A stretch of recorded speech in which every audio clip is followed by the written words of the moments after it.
What's up, guys, and welcome to Scourge of War Waterloo, episode 30, part 2. In this video, we'll be finishing our allied scenario for the Battle of Quatre Bras. We're halfway through it. Just to briefly recap what happened in part 1, we set up two fortresses on the Brussels Highway near Gemion Court to block the French as they attempted to take the crossroads at Quatre Bras. They just walked up to those fortresses and got blown to pieces by our artillery at close range. We just shot them down like dogs by the hundreds. Over on the left, Bachelou's division did something pretty unique that I've never seen them do before. Rather than try and push through our defenses to gain the Namur Road, when they ran up against resistance and we had our cavalry set up behind those lines, they instead moved off to their right and attempted to, I guess, go around our left by going through the lake, which did not work out for them well at all because they became bogged down in the lake and the area behind it. We captured some of their artillery and turned it on them, and we've just been making mincemeat out of them. And then near the end of the first video, we engaged part of Bonaparte's division in the Bazou Wood and repulsed Bowden's brigade twice.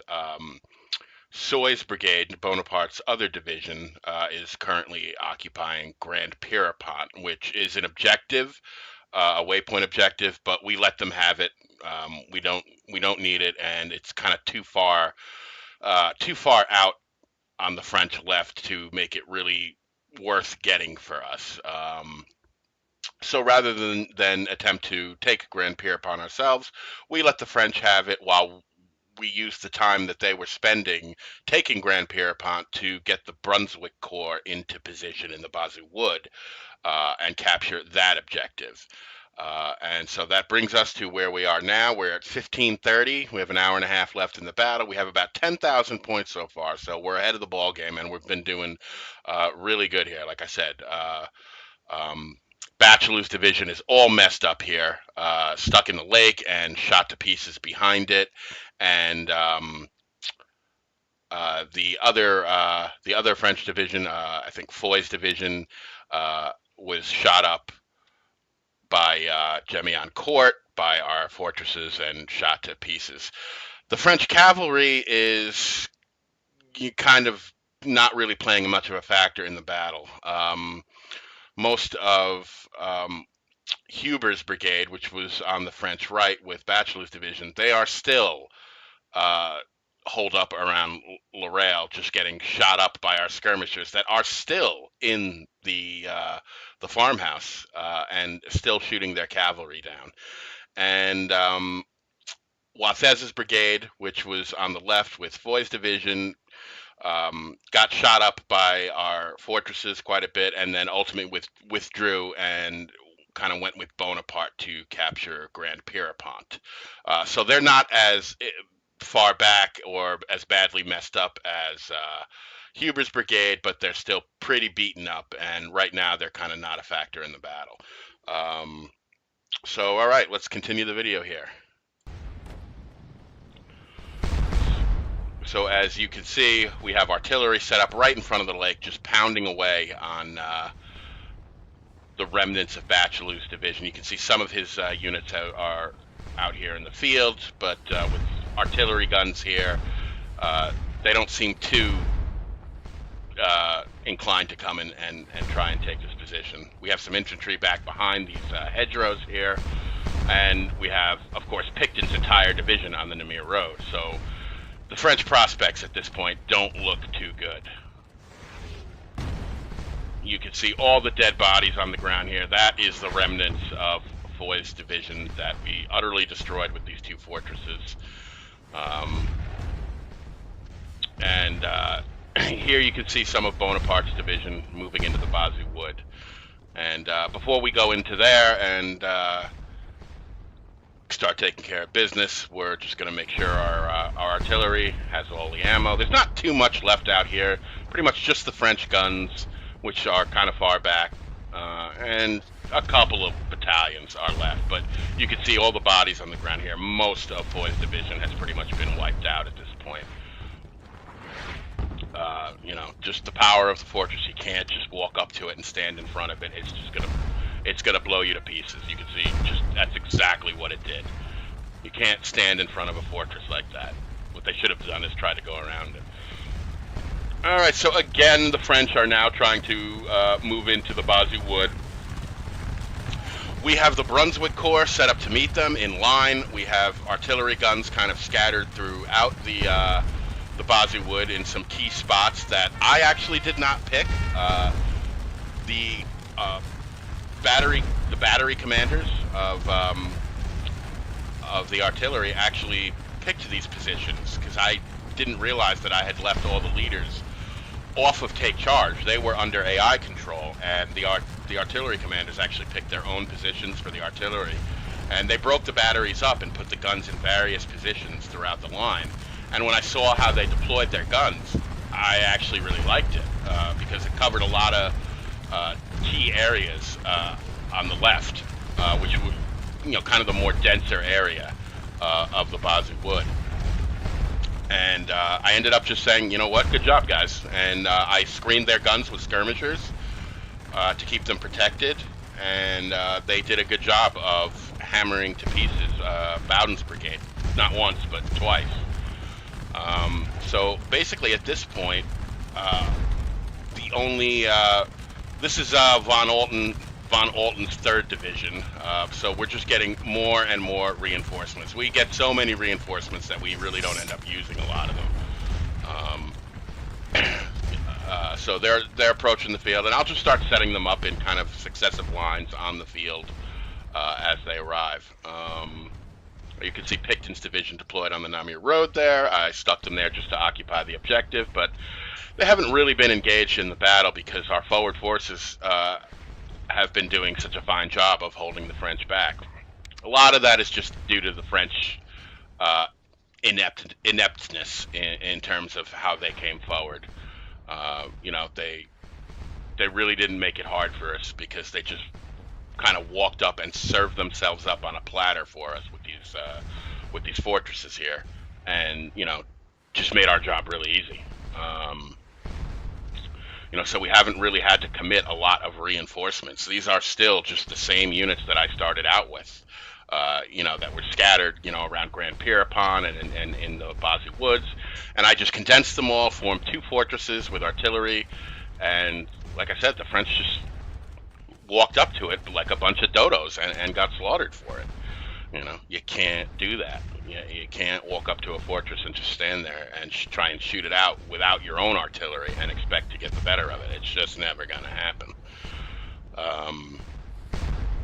So, and then, like I said, while the French were going for Grand Pierrepont, we were able to bring the Brunswick Corps into the Basy Wood and occupy it. At this point, we've used up the Basy Wood waypoint objective. However, we're not going to move our troops out of the Basy Wood because later on, just again, I know this from having played the scenario before, a hold objective is going to appear pretty much exactly where we're standing. And so we'll already be in position to start occupying that objective when it appears. In the meantime, we have about 10,000 points. We need 15,000 points for a major victory. So we're just sitting here gathering points right now. We have the Quatre Bras objective, we have the Gemiancourt objective, and we have the Namur Road objective. Well, now none of these are worth a whole heck of a lot, but all 3 of them together add up to a decent amount of points per minute. And we're just going to sit here and, you know, keep suckling on the objectives. And while the French reorient themselves, Bowden's brigade will try and pull themselves together as much as they can. Once the Grand Pierrepont objective is taken, and I believe it is, you can see the X is gone on the mini-map there. The only objectives now are Gemiancourt, the northeast, and Quatre Bras. So we hold all 3 objectives, and the French are still going for Basy Wood. Not so much because there's objective there anymore, but just because that their only cohesive force is there. Like I said, Foy's division is pretty much all but destroyed. Bachelor's division is maybe not as destroyed as Foy's division, but they're in a bad position. Half their division is stuck in the lake, their cavalry is stuck back at Laurel, and, you know, most of their division is scattered either behind the lake or in the fields in front of it. Really all they've got to work with right now is Bonaparte's division. Bowden's brigade has been repulsed twice out of the Bazou Wood. They're not destroyed by any means yet, but they've certainly got a bad bloody nose. Soy's brigade is pretty much the only fresh French unit on the field at this point. They've captured Grand Pierrepont. They haven't really been engaged in any combat because we abandoned Grand Pierrepont, so all they had to do was move in there and occupy it. So that's pretty much, yeah, one brigade is pretty much the only fresh French force on the field currently. And we're just right now keeping them in check. You know, I'm not trying to rout them off the field or anything. I'm more interested in just holding my objectives and keeping the French kind of bottled up. You know, there's not too much left of them over here. There's just some guns on the left there, some guns behind the infantry, but there's only like 3 battalions. I mean, that's basically all that's left is, you know, 3 battalions of infantry. Well, maybe 4. There's one over here somewhere. But out of a whole division, they've got less than a brigade left, and pretty much all of this here is the result of standing in front of a fortress with artillery at close range and just getting shot to pieces by canister. As I've stated before, there is nothing like canister fire in the game as far as effectiveness of fire goes. It's pretty much the top tier of firepower in the game. And so it pays to do everything you can to bring it to as close a range as you possibly can, because most of the time the AI won't do it. If you use your artillery like that, you'll almost always get the better of the AI because it tends to set up its artillery further back. Whereas we have our artillery always kind of up in the front, and as you can see, even our battery commander that we of the Brunswick Corps, who decided on his own placement. We did not choose this placement. Even he put the guns forward because at the time he deployed, there was no enemy here. So all we had to do to keep the guns where he deployed them is screen them with skirmishers so that they would be protected.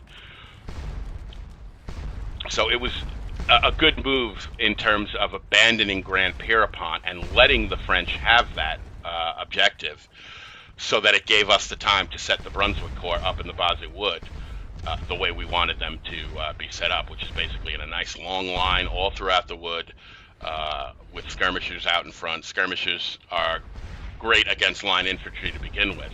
Put them in heavy woods and it magnifies their effectiveness even more, because they just operate well in that kind of situation. There's a lot more trees and stuff to hide behind, and you know, they get the defensive terrain bonus. Not that the French don't get it as well from being in the woods, but being in line formation and still densely packed, it doesn't have the same effectiveness that it does for skirmishers. Skirmishers just kick butt in the woods, and that's exactly what they did. So right now we're pretty much just waiting to see what the French are going to do. Pretty much it's going to be, we're basically waiting for Soy's brigade to move out of Grand Pierrepont and join the rest of Bonaparte's division for another attack on the Bazou Wood, and to see if they commit any of their what-ifs. If they commit D'Erlon's Corps, if they commit some of the cavalry reserve. You know, they're not, after all, playing for points. We are, so it doesn't cost them anything, you know, to commit their what-ifs or their reserves the way it cost us points to do so when we played the French scenario. So that's always kind of a what-if. You're never quite sure what the French are going to do there. So I don't want to get overly aggressive and start trying to push the French off the field, and then suddenly, you know, I could run into D'Erlon's Corps, I could run into a bunch of cavalry because, you know, the French decided to commit those reserves. So if they're going to commit them, I want to be able to see them coming. And it looks, in fact, like something is coming up the road right here, and it looks like cavalry. So we'll probably take a closer look at that and see what we got coming here. So it looks like they may have committed the cavalry reserve. And we don't necessarily know if they've committed Derlan's Corps yet, which would certainly change things. But this looks like cavalry right here.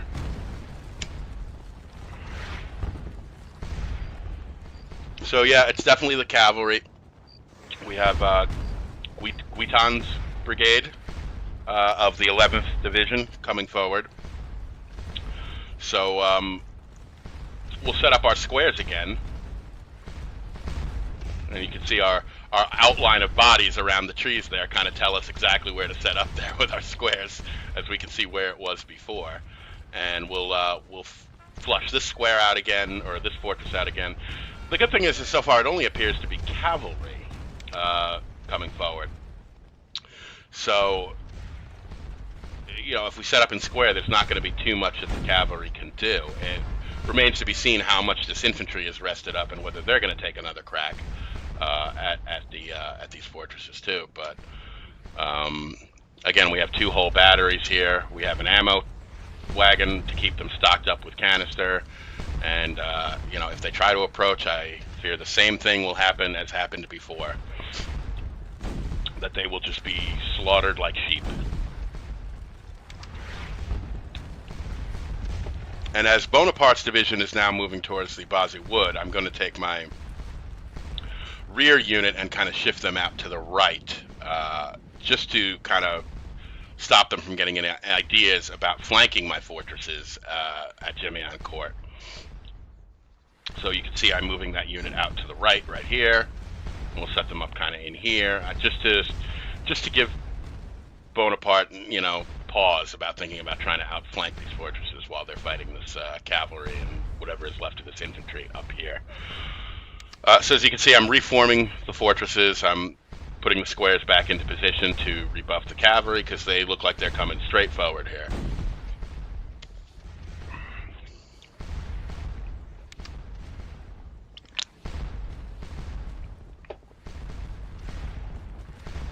And there is Bachelou's division still crying for help from Ryle. Ryle has none to give him because his other division has pretty much been wiped out.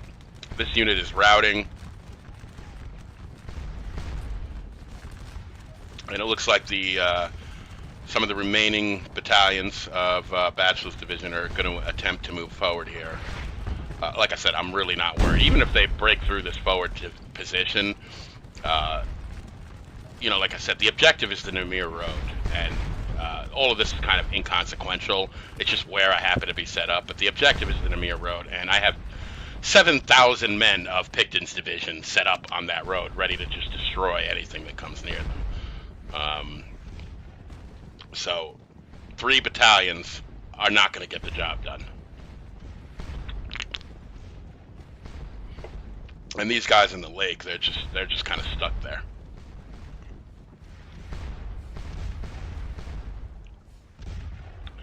All right, so I've got my little unit, my 1 unit here deployed just to keep an eye on the flank of this fortress. We have more reserves coming up, and if I need to commit them to protect the flank of these 2 fortresses, I will certainly do that.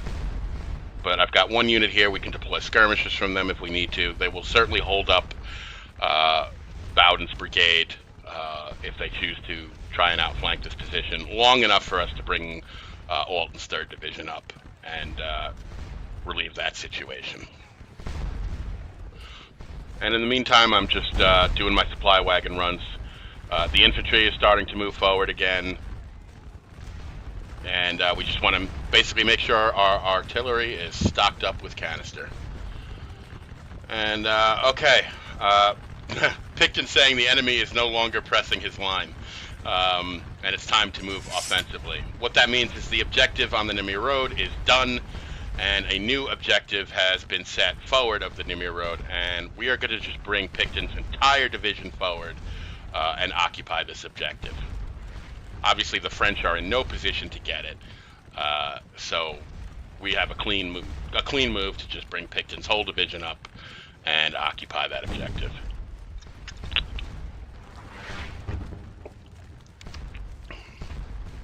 And we'll just set his whole, well, I have them all on TC, I guess, at the moment. So I'll take them all off TC, and we'll just set him up with line artillery front again.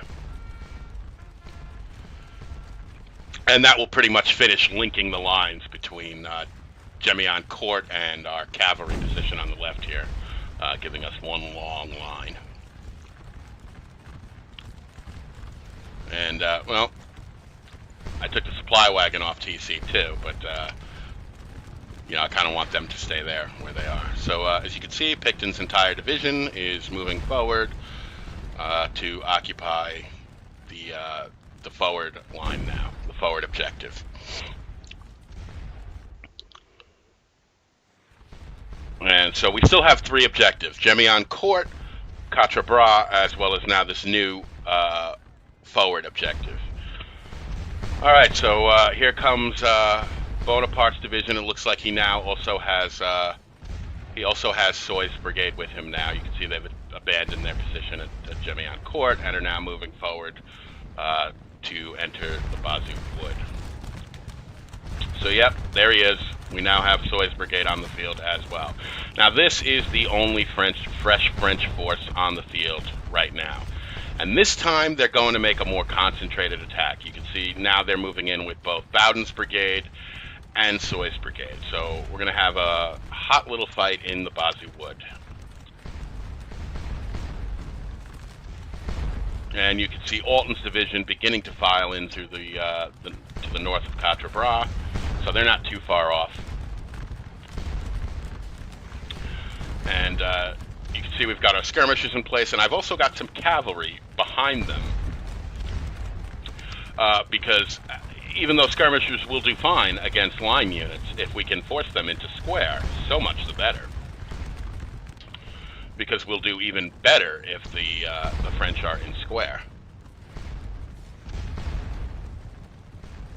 I'm not sure what the French are doing here. They're kind of giving us their back, which is just fine by me, but I'm not sure what their overall plan is. I wouldn't sit there for long with skirmishers firing into your back like that. And you can see the cavalry has returned. So now we have the reserve cavalry that has approached but is kind of standing still, and we also have Huber's brigade returning, probably rested up. So we're going to have to take our unit here and kind of block our flank, because Huber's brigade is kind of coming in on the right. And we don't want them to get around behind the squares and start being able to capture our guns, because that would be the end of this position. So what we need to do is set up a square to block them so that they cannot get at the guns. Similar to what I did in Mont Saint-Jean, sabers versus bayonets. I set up a square on the extreme right of my part of the line behind the artillery to also protect it.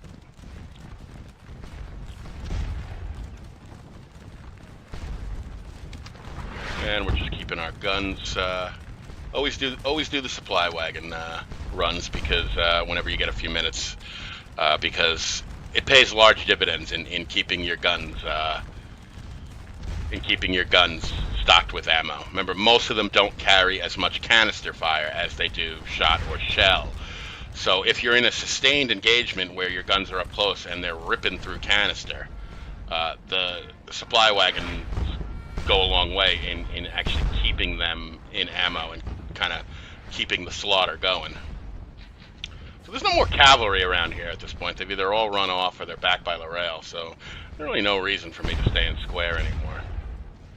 I'm happy to engage these guys in line at this point.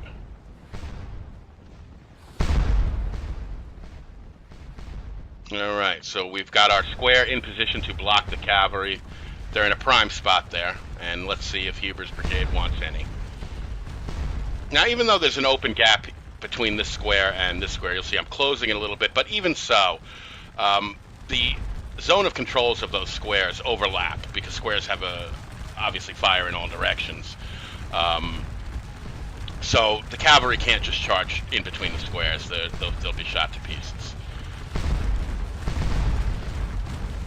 Alright, so we are now heavily engaged in the Bazou Wood here. And I'm probably going to start splitting off more skirmishers so we can repulse Bowden's brigade and Soy's brigade.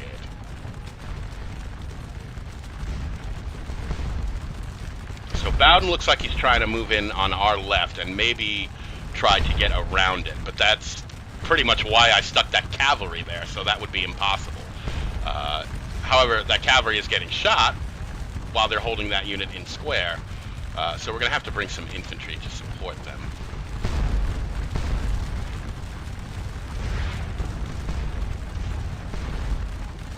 I'm just going to back them off a little, maybe behind the trees. And I'm going to bring this cavalry unit up behind the skirmishers to see if we can force some of those units, other units into square. But I'm going to have to relieve that cavalry and get some infantry out there in front of them, because while they're doing a great job of holding that unit in square, they're of course taking fire from the square in the process. So we don't want them to get too badly shot up before we can relieve them with infantry. We could still keep this cavalry there once we get the infantry in position. So long as the cavalry is behind the infantry, they won't get shot at. But they'll still be able to keep the French in square, which, like I said, is one of my favorite ways to use cavalry, is not so much to try and attack infantry and drive it off, though if they give me that chance, I certainly will do it. But just to get them to form square, because while square does amazing against cavalry, it does terribly against just about anything else. Line infantry will shoot it up, skirmishers will shoot it up, artillery will smash it. So that's the primary benefit of forcing units into square with cavalry without necessarily having to trying to charge them. Is that, yeah, while they'll shoot up the cavalry, which you can see my cavalry unit has already lost 10 men, I'm going to back them off a little further to see if I can lessen that impact. But by forcing units into square, they lose against everything else. They lose against skirmishers, they lose against line infantry, and they get smashed by artillery. However, there's ways to mitigate that, which is what we do with the fortress. While we're keeping our units in square, and they certainly wouldn't be getting the best of it against the French line infantry, they hold off the cavalry, and the French infantry is getting pounded to pieces by the artillery that we have between the squares. So what we lose in being in square formation, we make up for with the artillery canister fire, and hence why the fortress is so amazing. But here we're just playing some classic combined arms games with the French. We're using our cavalry to force them into square while we shoot them to pieces with our skirmishers. And some light infantry here. And like I said, this is more of my favorite way to use cavalry necessarily than even using them for the old cavalry charge. Units can form square fairly quickly in this game, so it's sometimes harder to get off a straight up cavalry charge because of how fast units can actually form square. But like I said, being in square has its own disadvantages, and if you can use cavalry to force infantry into square, you can get the advantage of them in so many other ways, by using skirmishers, by using line infantry, by pounding them to death with artillery. So it's kind of a game of what I like to call rock, paper, scissors, and what you want, the idea is that your answer to whatever arm the enemy is bringing to bear is that your answer trumps their answer, and you keep whatever card they lay down in the rock, paper, scissors game. If they put down rock, you put down paper. If they put down paper, you put down scissors. And that's basically what you're trying to do with combined arms. It's always whatever they're doing, you want to trump it with with whatever combination of combined arms trumps what they've got going on.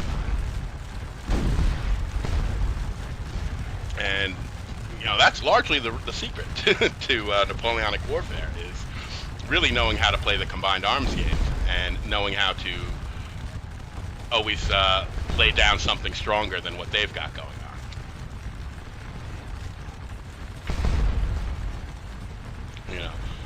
So what would I do if I was the French in this position?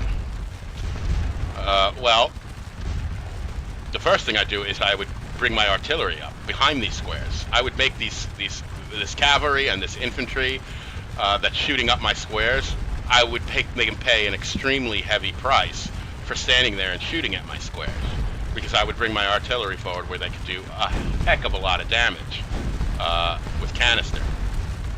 Since the Brunswick Corps' artillery is relatively spread out, I would bring the French artillery forward in a more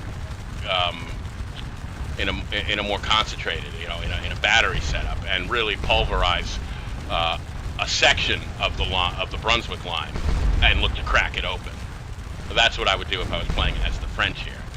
But again, the AI's ability to use combined arms is nowhere near mine. It's not on the same level. I'm cheap with it.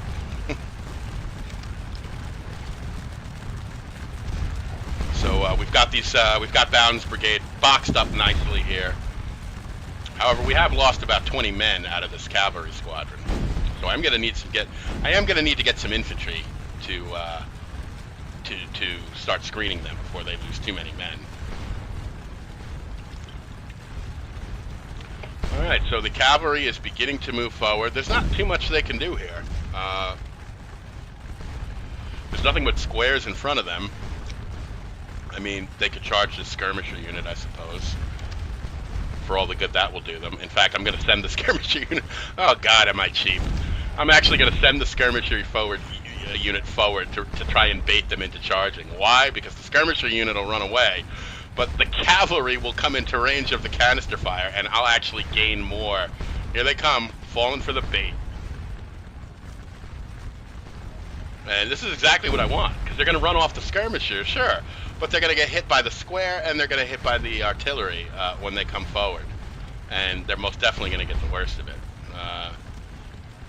So yeah, I don't care that they run off the skirmishers. Go right ahead. Look at this. They're getting hammered by the cannon. This is exactly what I wanted. It's just cheap. Those skirmishers, I put them forward like a carrot. Come and get it. And they fell for it, hook, line, or sinker. They got meleeed by the square. They got shot up by the artillery. You really fell for it, boys.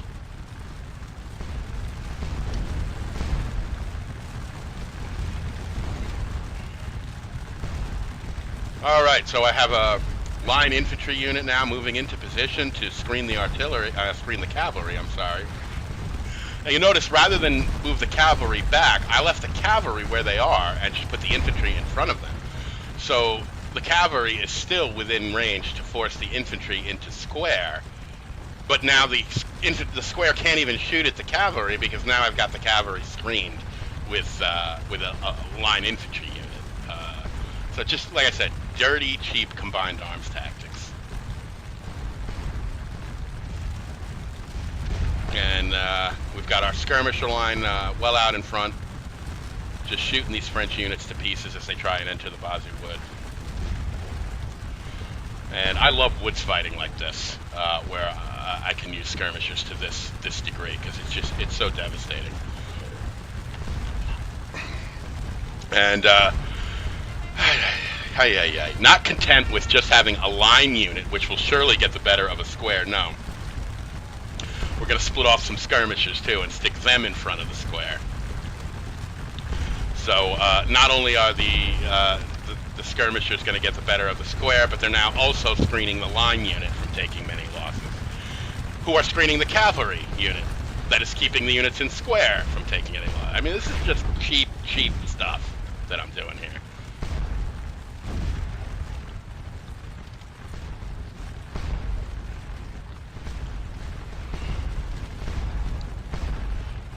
And I'm just making sure all these units are good. They still have well, that one battery is a little low on canister. They're down to 4 rounds, so I'm going to send the supply wagon over there to hook them up, and we'll top off the rest of the guns as well. In the meantime, these This cavalry unit is just eating it. Yeah, that was a smart move, boys. You better run off. And here is Alten's, or Von Alten's 3rd Division moving into position. I have them set up in rear of the 2nd line. We got about 13,600 points.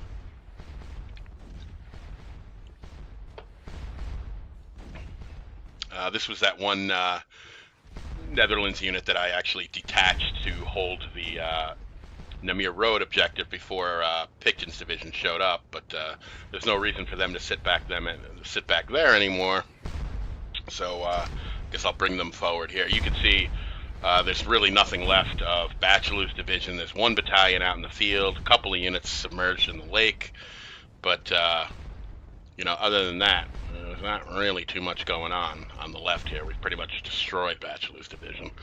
I mean, he actually, I won't even say we destroyed it. He pretty much destroyed himself by deciding to try and march through the lake. I mean, that was about as stupid a move as I could possibly think of. You know, what I think he should have done was try and push forward, not necessarily go for the Namur Road objective, because that would have been pretty hard to take with Picton sitting there. But what he could have done is try to send some of his units around Gemiancourt and attempt to take this position from the rear. At the time, I couldn't have really moved too much of Picton's division, maybe 1 brigade, because I still needed to occupy that objective. That could have been an option for them, or just to move west and join up with Foy's, the remnants of Foy's division, and try to do something against this. But I don't know, anything was better than trying to go through the lake. I really don't know what the hell they were thinking there. That was just not a smart move. So we've driven off that square. You can see they just began to break and run. And Alten's division is filing into place. There goes that square. There's a couple of more units in the kind of just on the inside of the Bazou Wood that we're shooting up.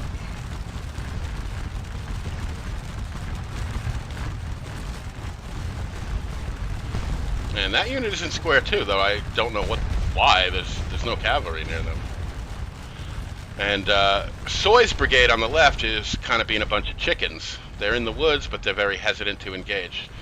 And now we have the approach of the Coldstream Guard. If anything was going to go wrong, these would be the guys we would use to be the fixers, to fix the situation. They're our best troops by far. They're all level 7 veteran. They're not the French Imperial Guard, but they're close. You know, they're really good troops.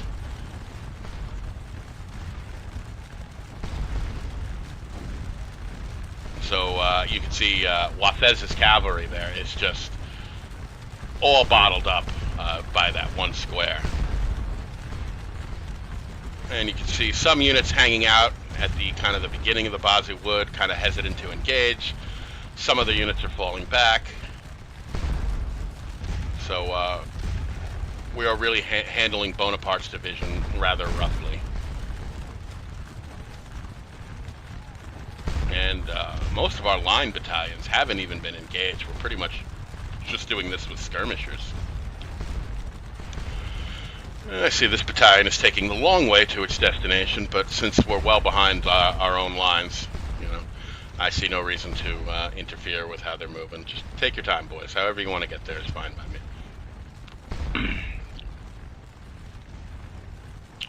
So we now have possession of the Allied offensive objective, which really wasn't hard for us to take because, as I said, Bachelou's division early on made what I would consider to be an unforgivable military blunder by moving off to the right and trying to go through the lake. The AI may not realize just how much going through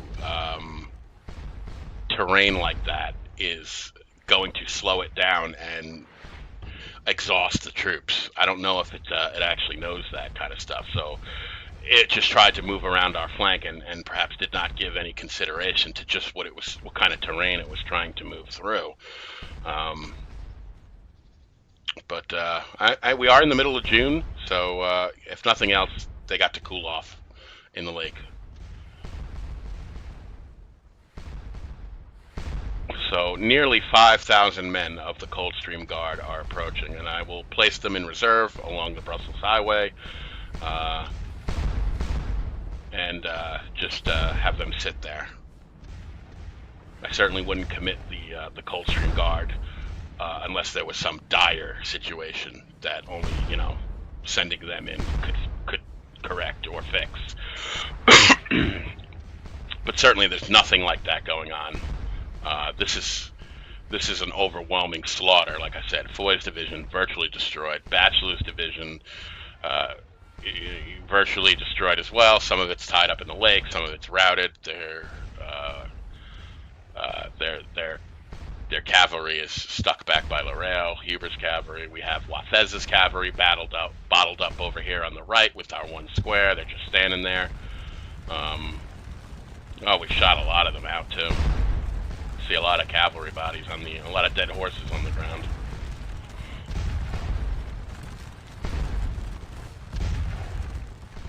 So some of these French units are standing outside the wood. Their morale is obviously terrible because whenever you see units scattered like that, their morale they're not necessarily routed, but they're broken, and it's going to take them a very, very long time to recoup their morale enough that they could be usable again.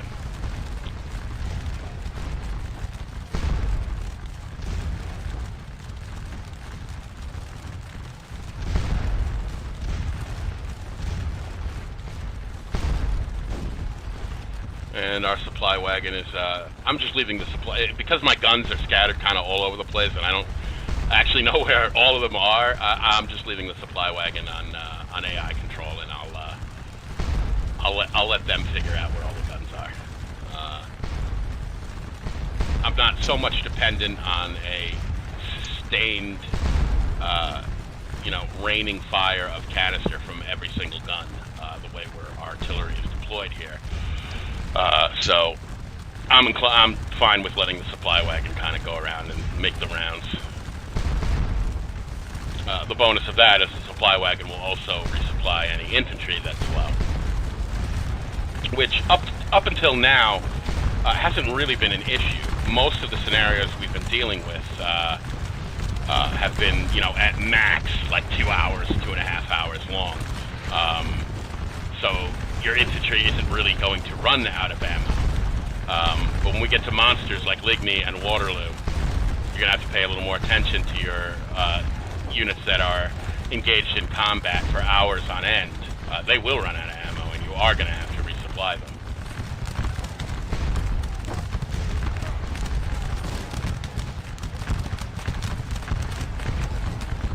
You can see some of these skirmisher units are getting fairly low on ammo. They're down to about 13, 14 rounds a man.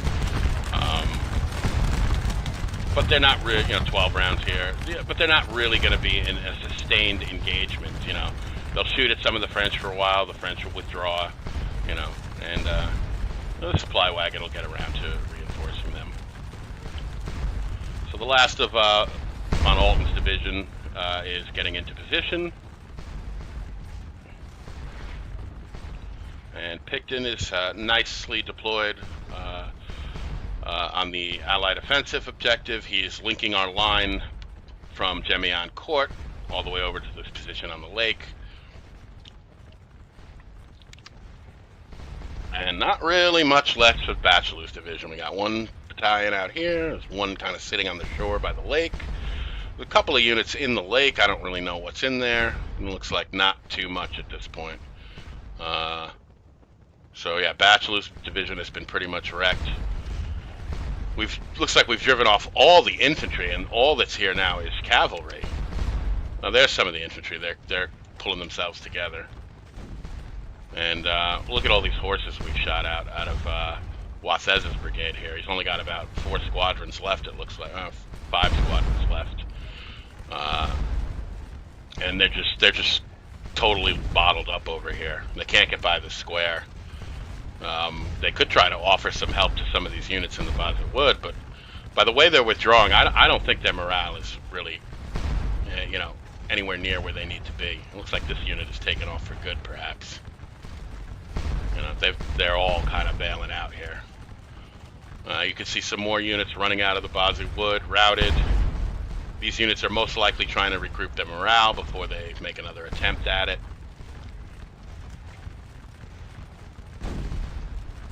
You can hear our artillery just pouring canister into some of the troops that are in the Bosley Wood.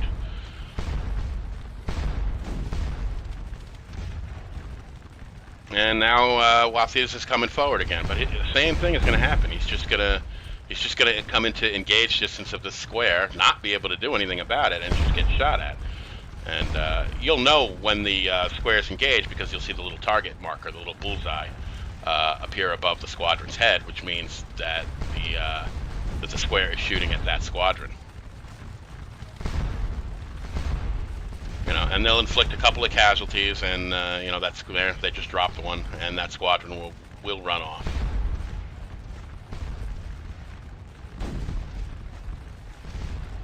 And let's see what's going on in the Bosley Wood again. And again, there's no objective in the Bosley Wood currently. It was a waypoint objective, and I already gobbled it up. So really, any points we're gaining right now are just the casualties we're inflicting on the French as they periodically try to storm the Bosley Wood, and we repulse them and shoot them out.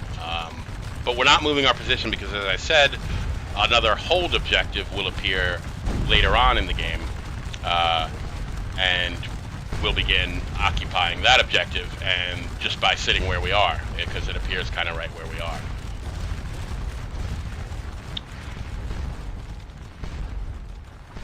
And Alton's division has just about finished deploying. He's got one more unit on the far left there that needs to get into position. He's got his artillery out front, and they are firing at whatever they can. They're getting hits. They've got 17 points already. And we got one battery here that has managed to scoop up, looks like almost 90 points already from a pretty far range. But they are kind of on a rise, so they have a good line of sight to those guns out there. And they're kind of pounding away.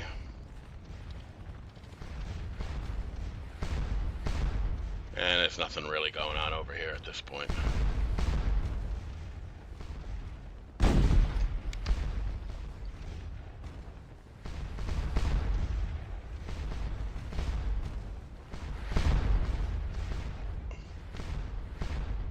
That's my unit that got shot up by the artillery gun in the last video that somehow is able to fire from underwater.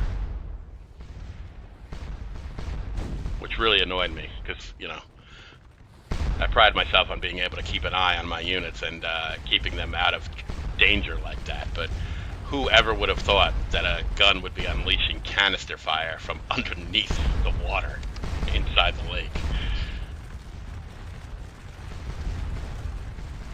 And I certainly never saw that one coming.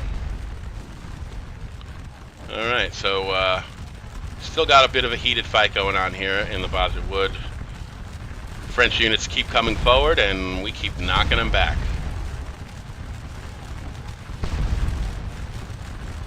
You know, and like I said, this is, you know, kind of tough with their artillery is way back there outside of the Bosley Wood. They're not having anywhere near the effectiveness that our guns are. And on top of that, they're, you know, all right, so we are past 15,000 points. So we now have enough for a major victory. And we're still sitting on three objectives, Contre, Quatre Bras, and the Allied offensive objective. And we're past what we need for a major victory. So all we got to do is pretty much sit on our objectives, protect our lead, and the case will be closed on the French here.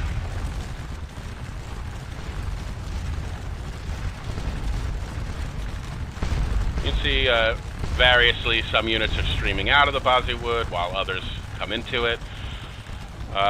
There's just so much I could say about how badly the French are handling this attack. They're coming in with their line units against skirmishers. They're not deploying skirmishers of their own. They're not trying to bring their artillery up behind them or make use of what's left of Watez's cavalry to come in on the flank. I mean, they still have enough troops on the field that if they use them correctly, they could at least give the Brunswick Corps a fight inside the Bosit Wood. But they're just not doing it. You know, they're just not bringing their various arms to bear the way they should be. You know, their artillery sitting back there outside the Bosit Wood is just doing absolutely nothing. While, you know, my guns are spread throughout my entire line, and pretty much anywhere you approach the front of that line, there's going to be some gun that's putting canister to you. So I certainly need to find my artillery battery commander in the Brunswick Corps and give him a commendation for his deployment of my artillery, because, like I said, he did that on his own. I had nothing to do with that. Normally, I deploy artillery like this, concentrated as a whole battery, and that's probably what I would have done had I taken command of the leaders. So we still got all three of our Jaeger skirmishers inside Lorraine. You can see they're tired, but mostly their morale is still pretty good. They're exhausted. And they're not getting shot at. They're just shooting at the cavalry that's out here. You can see that the cavalry all have targets on their heads. We're shooting at them all. Although I'd be willing to bet my skirmishers are actually out of ammo. Nope, they still have ammo. Okay, that's surprising. I would have expected that they would be out of ammo by now.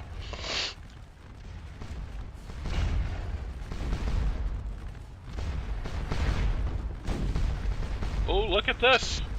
We have a French gun that is close enough to put canister to our square here. Interesting.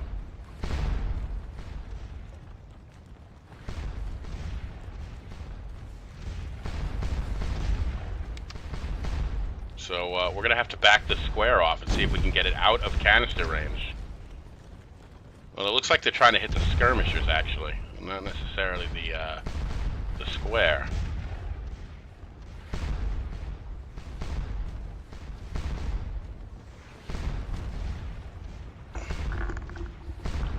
If I had any cavalry nearby, I could just send them out to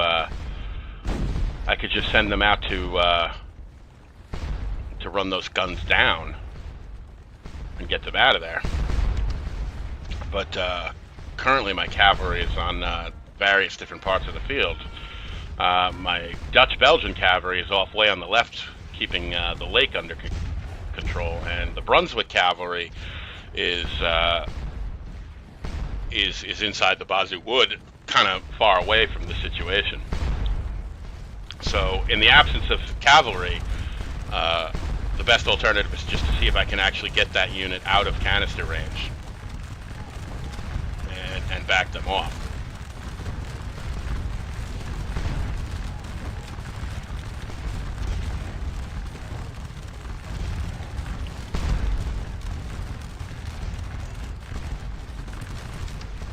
So we've got a lone French unit here, and I'm going to send another skirmisher unit out on their right to try and get two skirmisher units engaged against them.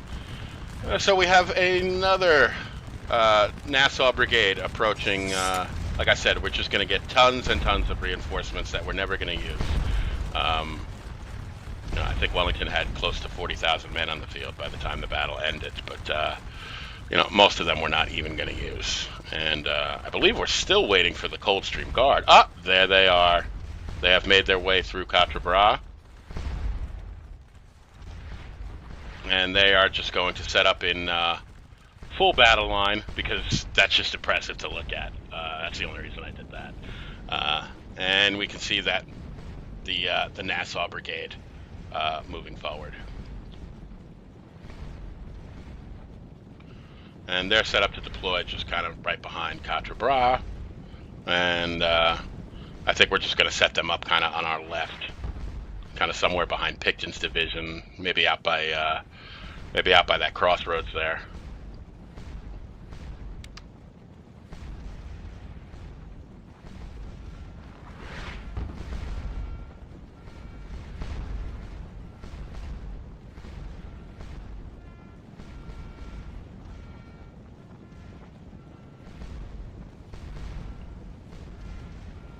I'm like wondering why they won't deploy, but they actually are deploying. It's just that he's a brigade commander, and then there's another officer below him that's actually in command of the brigade. So it's only showing me that one marker right there on the road there where they're going to be deployed. But if I were to go down to the lower officer, you would see the actual deployment of the units.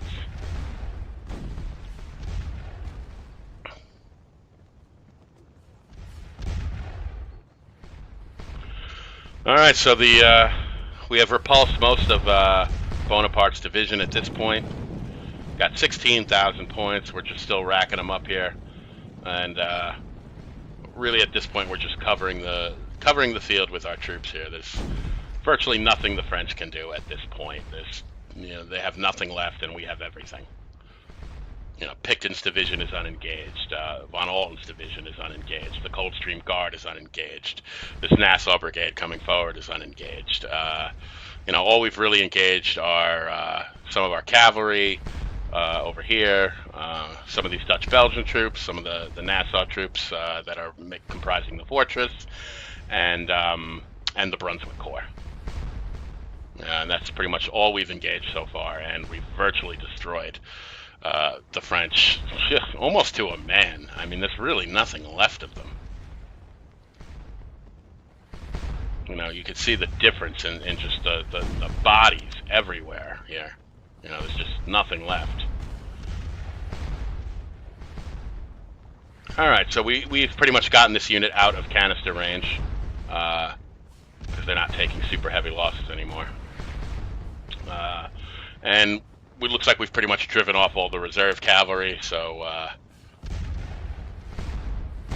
I'm not too worried about not being in square with that unit at this point now.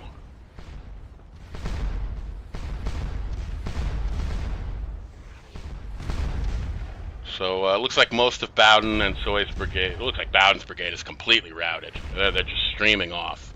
And there's some remnants of Soy's brigade hanging out outside the Bazzi Wood, but I'm sure by this point they realize that there's no hope for them of taking this position.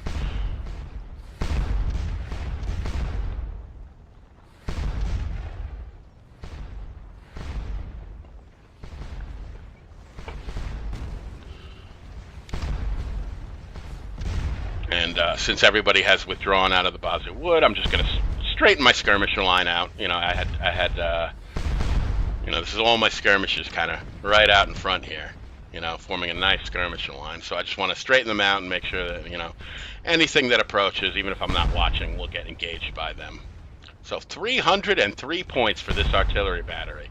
I feel that about makes up for the damage they did to this unit by shooting them with canister from the lake. And that's pretty much why I brought that battery forward. Like I said, I was really annoyed that this unit got shot up like that, and I wanted to make sure that the French really, really paid for doing that to me.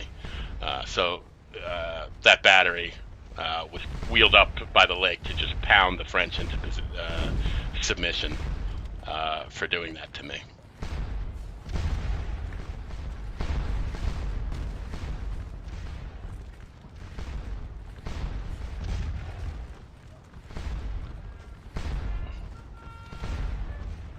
And that skirmisher unit is too far away from whatever unit I split it off from.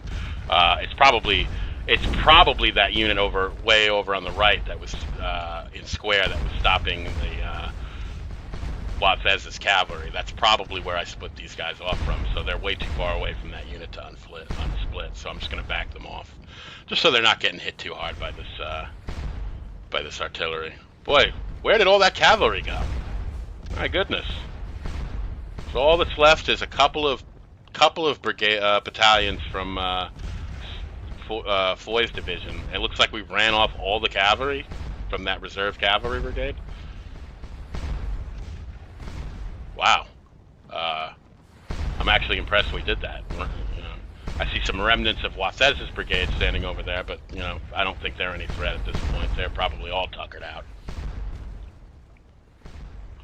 So, yeah, at this point, it looks like the French are a bunch of whipped dogs here, doesn't it? Looks like all the fight has gone out of them. So, being we're in a lull, I am going to go hit the fridge, guys, and get another Scourge of War beverage. I'll be right back.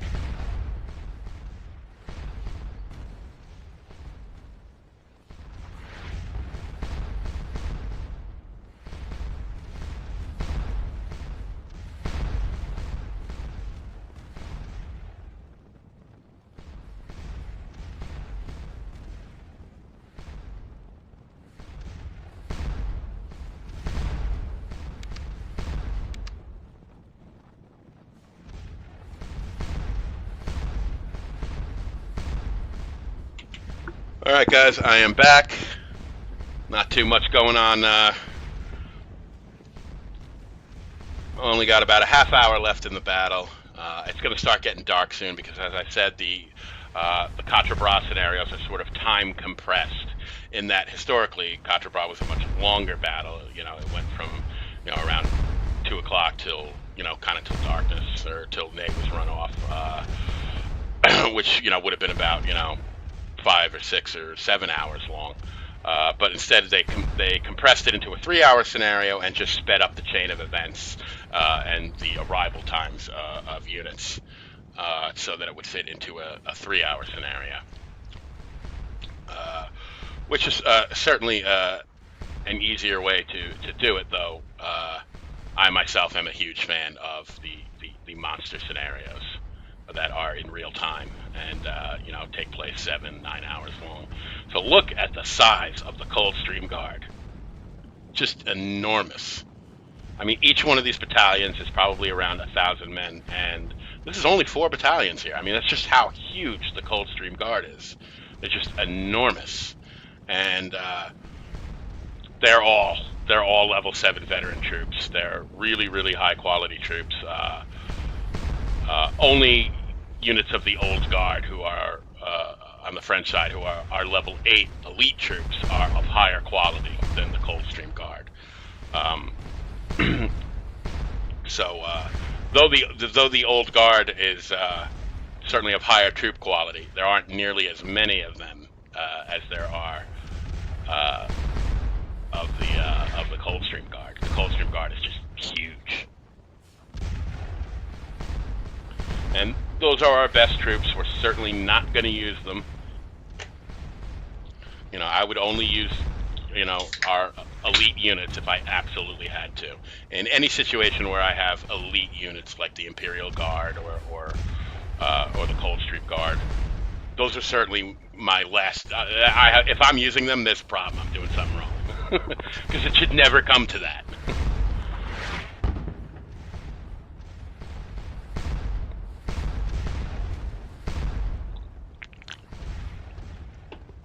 Those are your last ditch troops when you're trying to save the day, so to speak. That's when I would use troops like the Imperial Guard, like the Coldstream Guard, and certainly that's not the situation here. We have virtually destroyed Ney's entire force at this point, and we're doing just fine.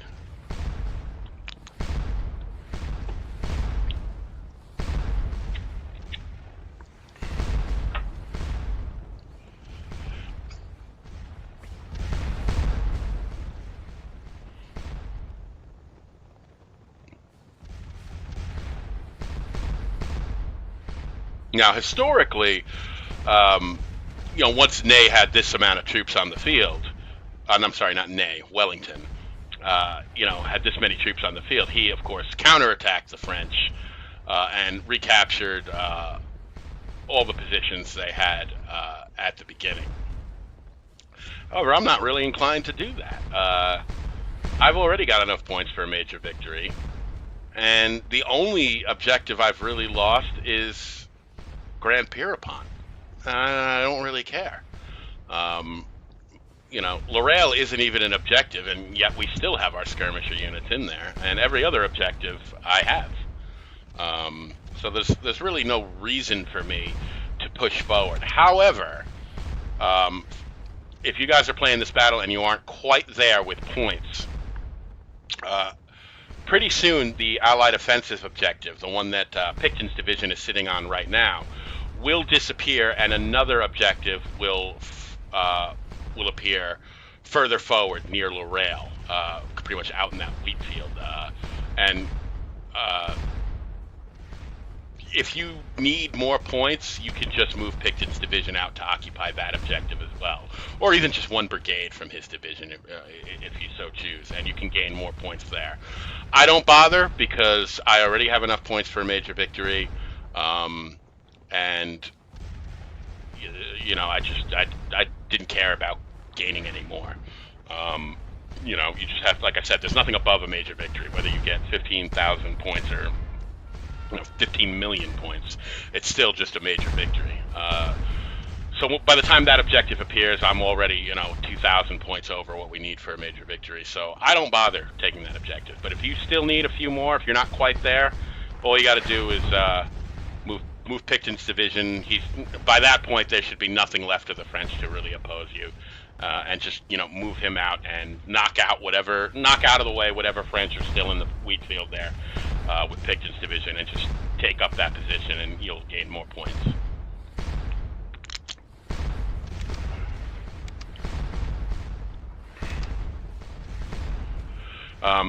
And plus, I'm still earning points from Gemion Court, and I'm still earning points from Quatre Bras, and as I said, pretty soon another objective is going to appear in the Posit Wood, right where I already am, so I'll be earning points from that.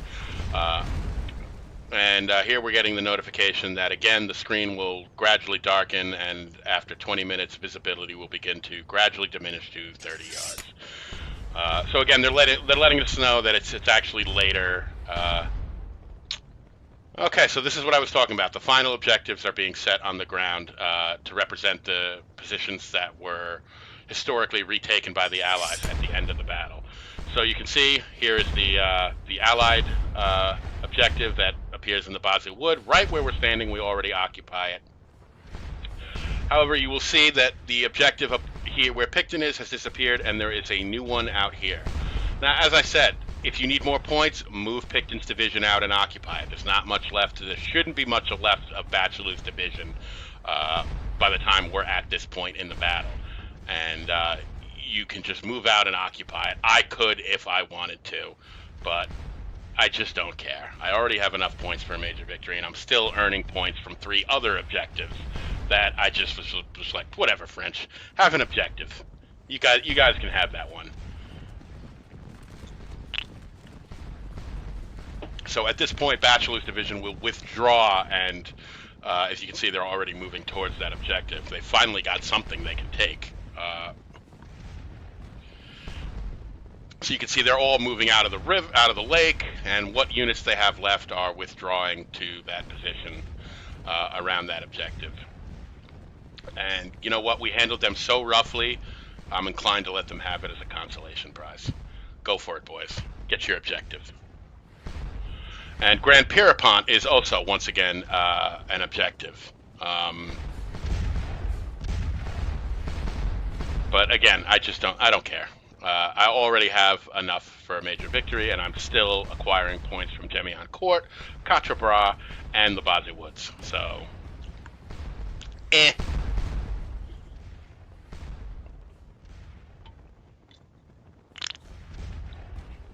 Am I acquiring points from Quatre Bras? I'm not sure if the Quatre Bras objective might drop off. I'm not sure. I know the Gemion Court one is still active. Yep, the Quatre Bras objective is gone. Okay, so I don't have that one anymore. So all I've got is Gemion Court and Posit Wood South. But whatever. You know, I'm still gaining some points every minute, and like I said, I'm already over what we need for a major victory. So, you know, as I said, I always take the easiest and most efficient route to a major victory. And it's certainly easier to sit here and camp on my butt when I already have enough points for a major victory than it would be to go out and fight for objectives that I don't need. Even though it would obviously be a very easy fight, there's nothing there but a couple of battalions. You know, they're certainly not going to stop Picton from taking this if he wants it. There's only a half hour left. I've already got a major victory. I'm inclined to just let it run. Just let it run and just knock back whatever French are stupid enough to approach.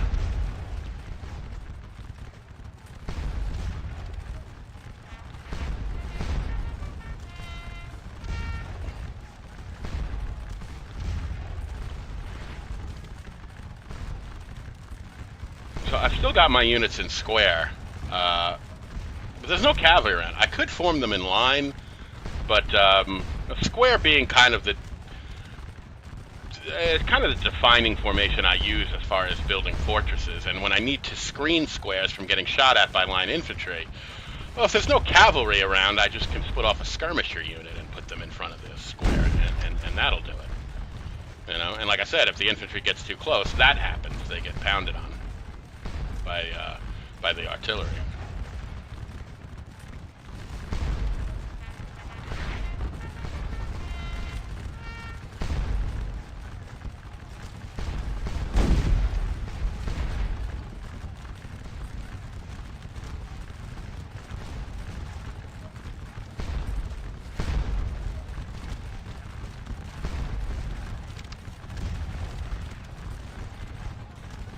And I'm just putting out some skirmishers to screen the squares if they're going to sit there and shoot at the infantry. Obviously, you want the skirmishers in front so that the squares don't get shot up by the infantry. Not that the infantry will stand there for long with that canister blasting into them. You would think they had learned their lesson from the other 5 times they tried at this scenario.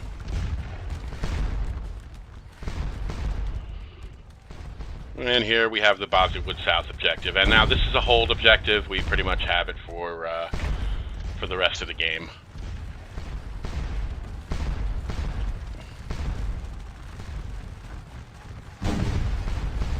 And our artillery is just pounding this infantry to pieces with canister fire.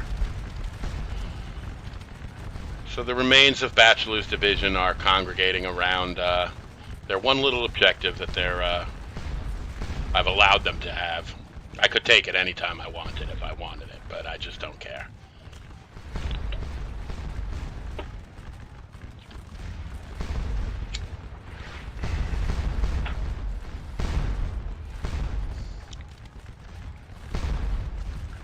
At that point, with only 3 battalions, I don't even think I'd have to fight for it. I could just move Picton's division out there, and just at the sight of an entire division approaching, I'm sure they would withdraw. Kind of like that. So there goes the last of the infantry. At this point, I think they're all routed.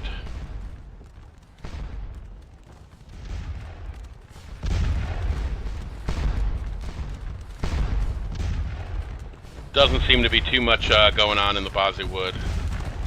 We're firing at somebody. Looks like we're just shooting at the artillery.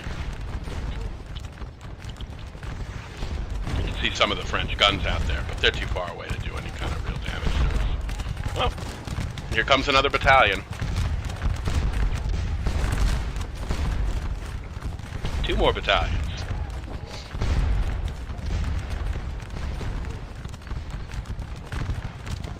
So we'll watch our skirmishers engage them. So yeah, we got 2 battalions in the woods here. Kind of the last remnants of Soy's brigade here. And we got our guns right up front to meet them. And well, let's see if they really want any, or if they're just approaching and are going to turn around and run the moment they get shot at. Which tends to happen when units have been engaged over and over and over again. And, you know, they just... You know, their morale will slowly climb back, and, you know, the AI will send them forward kind of the moment they're in shape to move forward again. But then they just get routed again because they're not really in great shape.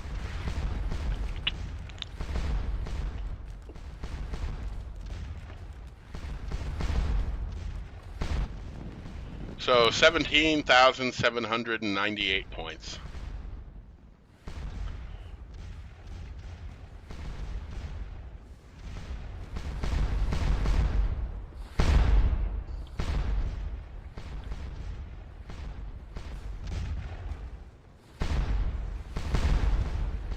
So there's nothing out here left now but the French artillery, and they're kind of fine. They're kind of far away. We can just keep hiding from them as long as they're not in canister range. You know, any losses that we take are going to be insignificant.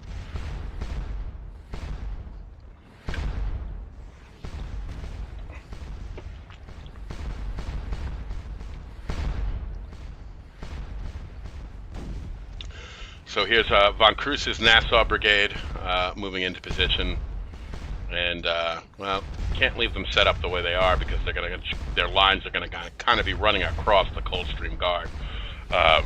which would look very unsightly. So I think we're going to move them out to the left a little bit. Yeah, that's not going to work. That's going to look terrible. So, nope, we're going to have to move them. Because we can't have unsightly lines. You guys know how I feel about unsightly lines. That's one of my pet peeves. You can't have lines crossing each other or facing in some stupid way. Everything's got to be nice and neat and organized. I'm a stickler for my organized lines, so we're gonna have to move Von Cruz's brigade further out here so that they're not overlapping the Coldstream Guard.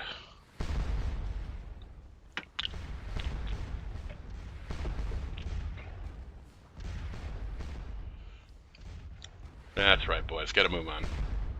Yeah, these guys are like level 4 volunteer. They're like really low quality troops. You guys are not even fit to be, you know, on the same field as the Coldstream Guard.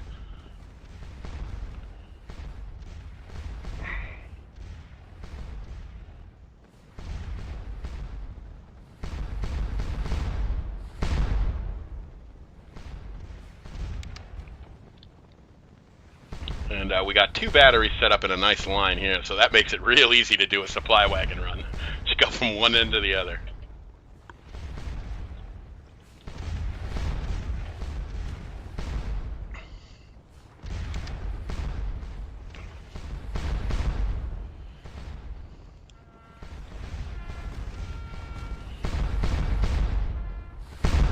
So as you can see, I'm sort of dismantling my fortresses at this point. There's nothing left of the enemy in terms of infantry and cavalry to be of any kind of threat to them at this point. And having them sit out there in square just means they're going to take more losses from artillery than they need to. And there's no reason for the fortress to still exist at this point because there's nothing left to oppose them. So I'm going to, anything kind of within range of the artillery, I'm going to dismantle the fortress and bring those units back behind the lines. This was most definitely a beverage run. Whenever you see the cursor just sitting still like that, that's just me running to the fridge real quick. Alright, so the Bazi Wood objective is worth 45 points a minute. 45 points a minute for the objective the French have, and it's also, I believe, 45 points a minute for Gemiana Court. So we're gaining about 90 points a minute. We already have enough for a major victory, so all this is icing on top of the cake. So we have 18,260 points.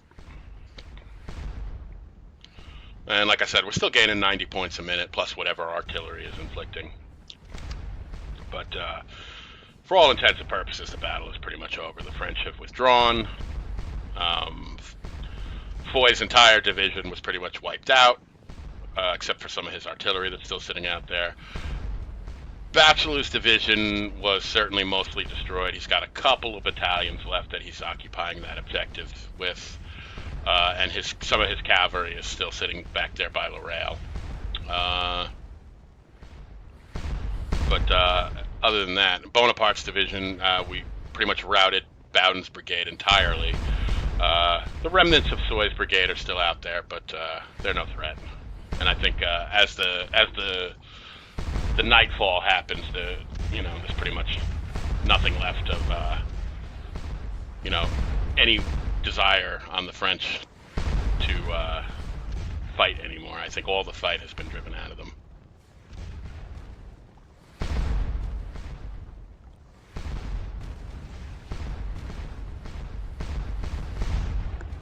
As you can see, I've dismantled the fortresses. All that's left out there is some skirmishers to screen the guns if need be.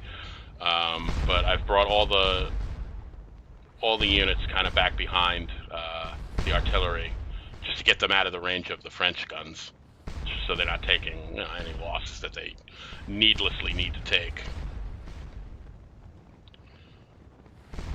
So Perponcher has almost 10,000 points just on his own. I normally don't have a lot of respect for these Dutch, Belgian, Netherlands troops, but they did good here. They held their position, they held the fortress, and they virtually wiped out You can see they have some units back here, remnants of Foy's division, but for the most part they're pretty much wiped out. Look at these skirmishers, still hanging on, and now they are completely out of ammo. So, yeah, they're all out of ammo, so they're not inflicting any more losses on the cavalry, but neither can the cavalry inflict any.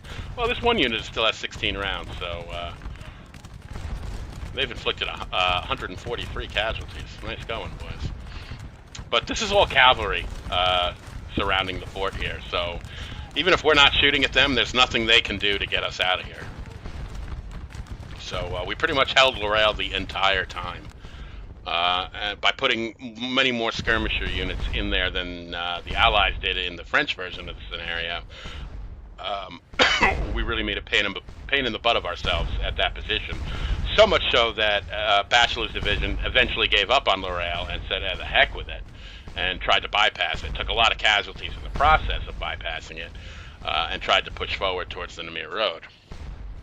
And then I still don't know what the heck they were thinking by trying to turn our left at the lake. That was the wrong place to try and do that. You know, the only alternative, if you're going to try and do something like that, is to go all the way around the lake, and that's a very long way around. And certainly, I would have been able to move the cavalry into position to, you know, stop them from moving around the lake. And I certainly would have had Picton in position on the Namur Road to refute any attack that they might try to make up that position.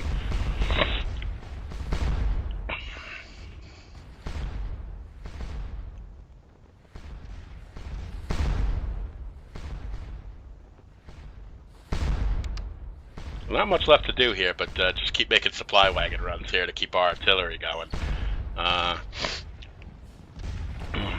Well, this battery has done really well. Almost 1,300 points, and it's only lost one man.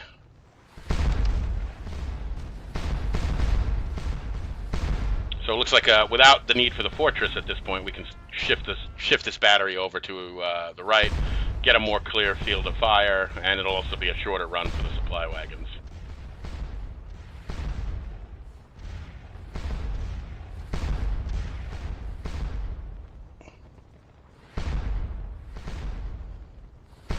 And you can see the monster Coldstream Guard line.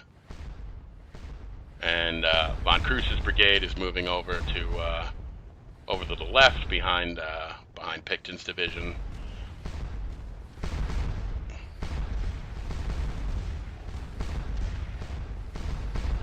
And we got about 15 minutes left in the scenario.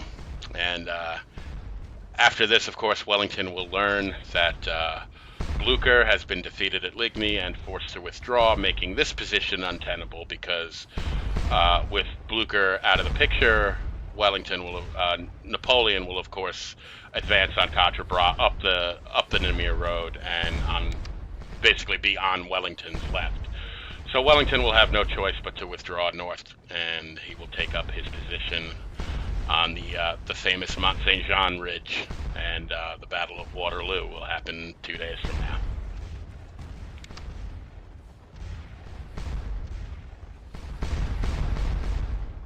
So we can retire these skirmishers who took a hell of a beating, but nonetheless held up when I needed them to in their square formation, and we'll just bring them back into the fort and maybe recombine them with their unit. So 18,805 points. And you can see the screen is really darkening. It's you know, kind of deep dusk now. The sun is setting, and it's going to get really, really dark soon in the last couple of minutes of the battle. And eventually even the artillery will quiet down. And I advanced Wellington kind of right behind Alton's 3rd Division and in front of the Coldstream Guard. He's just kind of sitting here enjoying the fruits of his labor here. He won't be able to enjoy it for long because, as I said, he's going to have to withdraw from this position once the Battle of Ligny is over and Napoleon moves to join Ney at Quatre Bras. He'll move up the Namur Road on Wellington's left, and Wellington will have to give up this position.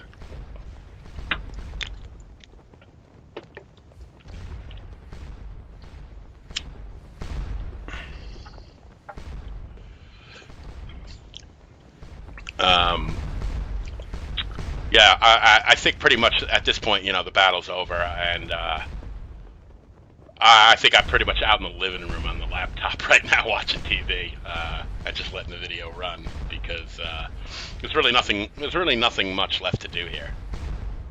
The battle is pretty much over. There's really no more French on the field, except some of their cannon in front of Gemion Court, and the remnants of Bonaparte's division are sitting outside the Basel Wood. But there's no more fighting. It's kind of the end of the scenario.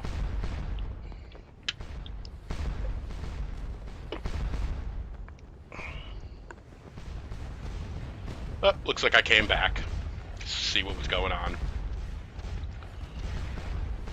Nothing really.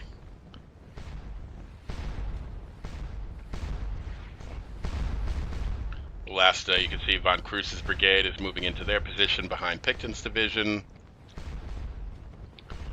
But it's starting to get really dark out. You can see the visibility is really dropping off. You can just see the outline of the Basel Wood.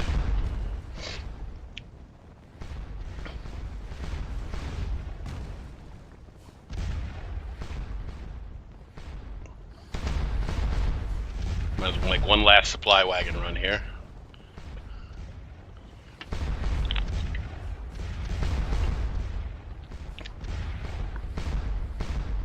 You can see Grand Pierrepont off in the distance there.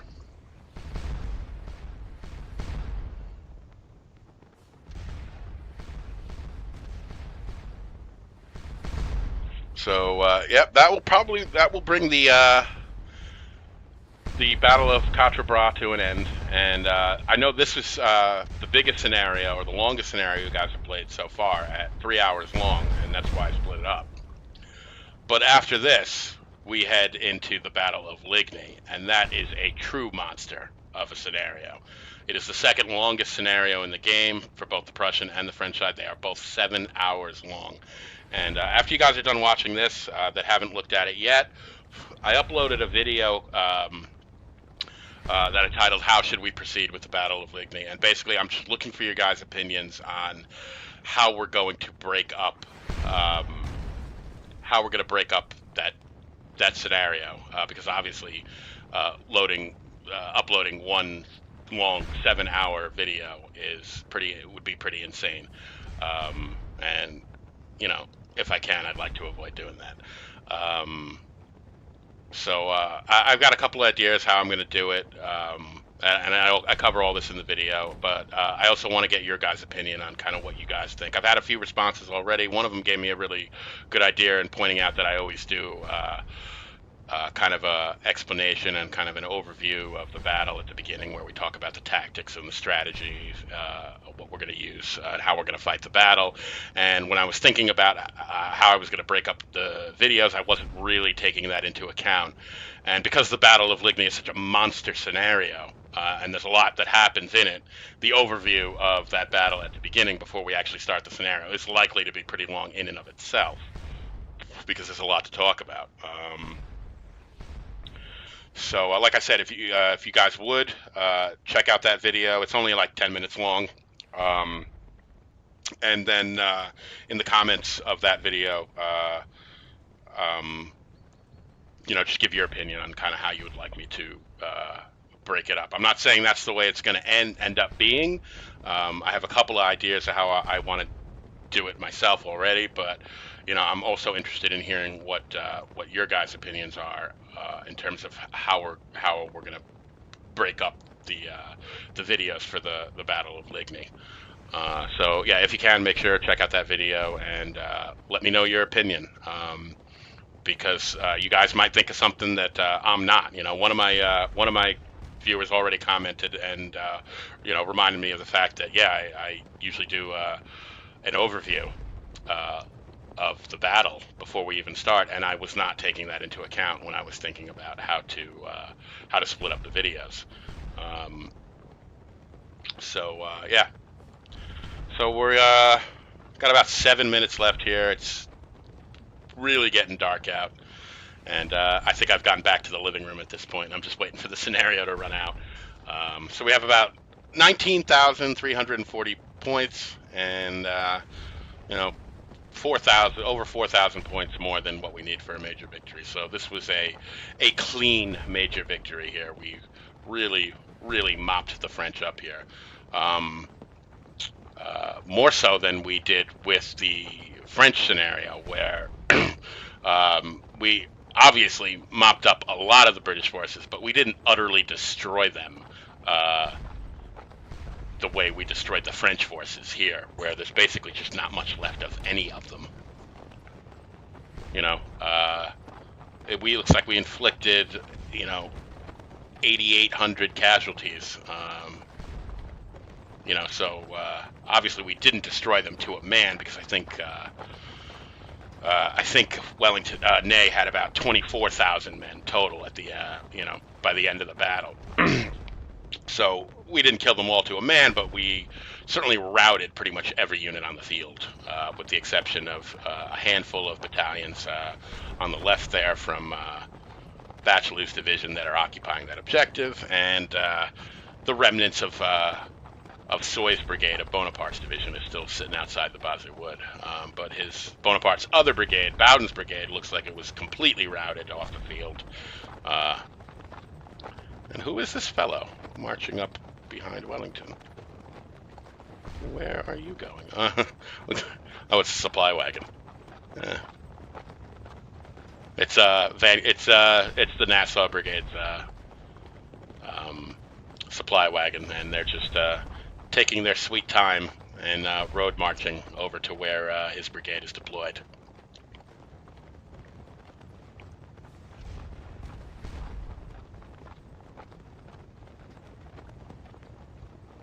And you can see the screen is really dark out. You can make out Gemion Court, kind of there in the foreground, and then really far in the distance there you can see some of the spires of Frasnes. But yeah, it's getting really dark out. And I kind of like the way they do this with the way the screen darkens, and you can kind of still see the outlines of the towns in the distance and some of the trees and stuff in the distance, but it looks really dark as far as the actual visibility. You can't make out any detail, just kind of the outline of them.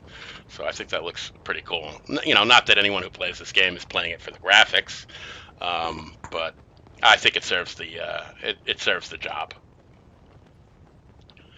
So it's now nighttime. You can see over here in the top of the bar here that there's the moon, and it's dark out, and the artillery has even fallen silent now, so there's no more line of sight.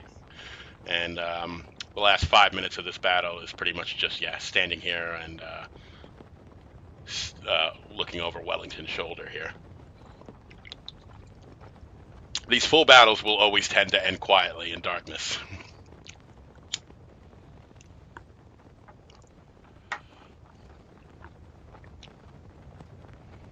So we have 19,700 points, almost 20,000 points. I don't think we quite make 20,000 points. There's not enough time left in the game to get over it. But interestingly enough, had we taken Picton's division and gone and taken that other objective, we probably would have crossed 20,000 points, because instead of 2 objectives, we'd be holding on to 3. But at that point, I wasn't really thinking about trying to make some specific hit some specific point ceiling. I just knew I already had enough to win, and there was no reason for me to move Picton's division. And as I said, it doesn't matter whether you get 20,000 points or 19,000 points or 18,000 points. As long as you get over 15,000 points, you win.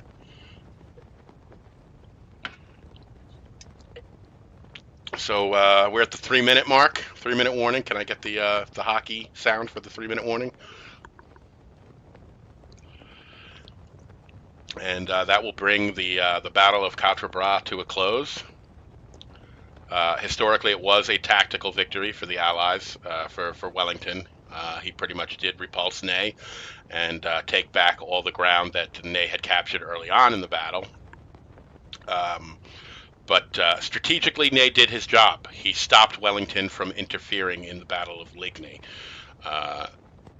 And I think that was more important than Quatre Bras being a tactical success for the British, because it was ultimately a futile victory. He had to give up the ground and move northwards anyway. So winning the battle tactically really didn't do anything for Wellington, but stopping Wellington from moving to Ligny and falling on Napoleon's left flank from the Namur Road obviously had a big impact on the Battle of Ligny, because that's what Blucher was waiting for. That's why Blucher's flank was basically out in the air at Wagnally, was because his expectation was that Wellington was going to come down from Quatre Bras and fall upon Napoleon's left flank, and that would end the war right there. That was what Blucher was expecting, and supposedly that's what Wellington had promised him. That's kind of up for debate, whether Wellington made an unequivocal promise of, or unequivocal, I can't pronounce that word, promise of aid, or whether he was saying, well, if all goes well at Quatre Bras, I should be able to come down and help you. That's kind of up for debate as far as how that conversation actually went down. Certainly Wellington started off the day at Bry meeting with Blucher, and that's why at the beginning of the scenario we see him kind of riding back along the Namur Road from his meeting with Blucher. But of course, Ney did end up keeping Wellington busy for pretty much the entire day, and Wellington was not able to assist Blucher at Ligny. Napoleon, of course, near the end of the battle, committed the Imperial Guard, and they stormed into Ligny and cleared house, which is what the Imperial Guard does. And Blucher, with his center broken, had to withdraw northwards towards Wavre. And with that happening, of course, Wellington's victory at Quatre Bras meant nothing, and he had to withdraw northwards also. So here we are, the 10-second mark, guys, and that will bring an end to the Battle of Quatre Bras. And it is now very dark out. You notice you can't see your beak in front of you. Even Gemion Court right there you can't see. So there we go. Major victory. 19,975 points. So 25 points away from a major victory. From 25 points away from getting 20,000 points. But yeah, well over what we needed for a major victory. So we inflicted almost 9,000 casualties and took almost 2,000 casualties. So way off course from what the historical battle was, where the casualties were much more even. Like I said, I think Ney took around 4,000 casualties and Wellington took about 4,800 casualties. Most of that being the desperate fighting around the Namur Road between Bachelou's forces and Picton's division, as well as Foy's division and the Nassau German units in and around Quatre Bras and Gemion Court. So yeah, that's pretty much it, guys. So next we move on to the Battle of Ligny, and that is a true monster of a scenario. Like I said, 7 hours long. I've already put out a video about how we're going to break that up, and like I said, if you guys would check that out, give me your thoughts, give me your opinions, and I'll certainly take it into account as far as how we're going to break up the videos for the Battle of Ligny. And whatever we do from the Prussian side, to keep it consistent, I'll do the same with the French side. So, all right, guys, that is it for the Battle of Quatre Bras. I hope you guys enjoyed it, and we will be back later in the week. I'm going to give the video that I uploaded asking you guys about how we're going to break up the Battle of Ligny a couple of days, just to give you guys a chance to see it, respond to it.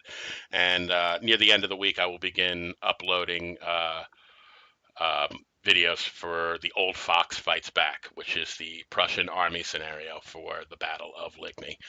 All right, so that's it for Quatre Bras, guys. Take it easy.